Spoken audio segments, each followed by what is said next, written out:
Bournemouth and Manchester United, 8 goals, 100 minutes of chaos, and a night Old Trafford will never forget. Old Trafford has witnessed countless iconic moments throughout its long and storied history. Title-deciding goals, dramatic comebacks, heartbreaking defeats, and legendary performances have all unfolded on this famous stage.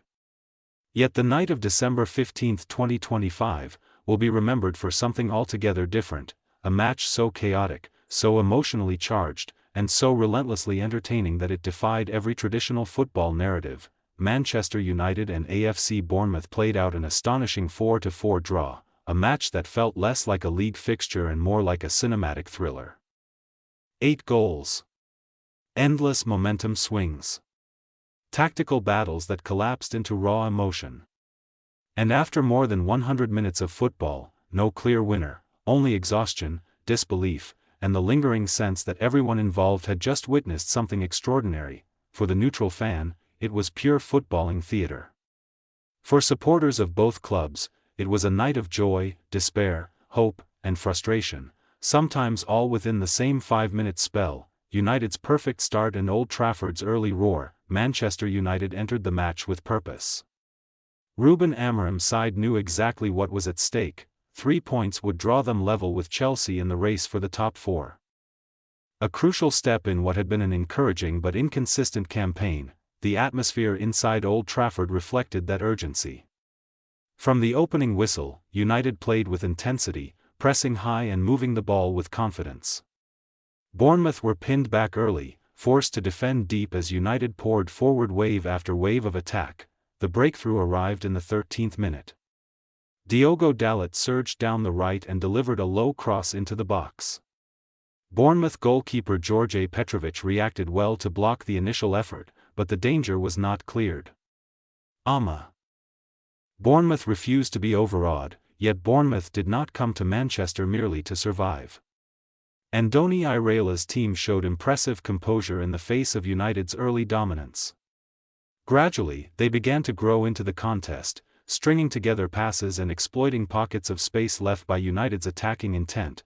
Their reward came 5 minutes before half-time. Antoine Semenyo collected the ball in the penalty area, shrugged off his marker, and fired a precise shot beyond Sen Lamens to level the score at 1-1. The goal stunned the home crowd. Suddenly, United's dominance felt fragile, and Bournemouth sensed an opportunity. Casemiro restores order. Briefly, United responded with urgency. As half-time approached, they pressed once more, determined not to allow Bournemouth to head into the break with renewed belief. From a corner kick, Casemiro rose above the Bournemouth defense and powered a header goalward. The effort was not unstoppable, but Petrovic misjudged the flight, allowing the ball to slip into the net. United regained the lead at 2-1, and the stadium breathed a collective sigh of relief. It felt like a crucial moment, the kind that often defines matches. Few could have imagined that the second half would render that moment almost insignificant. Chaos immediately after the restart. Football has a habit of punishing complacency, and Manchester United learned that lesson brutally. Within seconds of the second half kicking off, Bournemouth struck again. As many fans were still returning to their seats, Ivan Nilsson found space and calmly finished past Lamens to make it 2-2. The goal was symbolic of what was to come, a complete breakdown of structure, replaced by raw instinct and relentless attacking football. United looked shaken. Bournemouth looked fearless. Tavernier turns the match on its head. The visitors were not done. In the 52nd minute, Marcus Tavernier stepped up to take a free kick from the edge of the box. His strike was flawless. Fernandes and Cunha spark United's revival. To United's credit, they did not collapse. Amorim urged his players forward, and the response was immediate. United attacked with urgency, throwing numbers forward and forcing Bournemouth deeper. In the 77th minute, captain Bruno Fernandes delivered a moment of pure quality. Standing over a free kick, he curled the ball beautifully into the top corner, leaving Petrovic rooted to the spot. The stadium exploded once again. Barely 2 minutes later, United completed what seemed like a dramatic turnaround. Benjamin Sesko drove down the left flank and squared the ball across goal. Matheus Cunha met it perfectly, finishing clinically to put United ahead 4-3. For a fleeting moment, it felt like the chaos had finally been tamed. United were back in control. Victory appeared within reach, the 19-year-old who refused to accept the script, but this match was never going to follow a predictable ending. In the 84th minute, Alejandro Jimenez found Eli Junior Kroupi just outside the penalty area.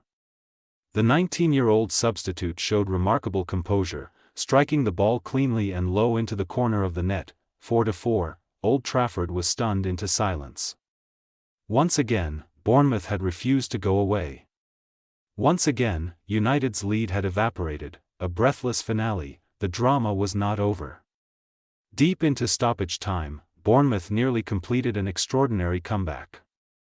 David Brooks rose to meet a cross with a powerful header, but Sen Lamens produced a sensational save with his right foot to deny what would have been a match-winning goal. Moments later, the final whistle blew after more than 100 minutes of football. Players collapsed to the turf. Supporters stood frozen, trying to process what they had just witnessed. The numbers behind the madness, statistics only reinforced the spectacle. Both teams recorded 9 shots on target. United fired 17 attempts in the first half alone. Chances came in waves, defenses were stretched.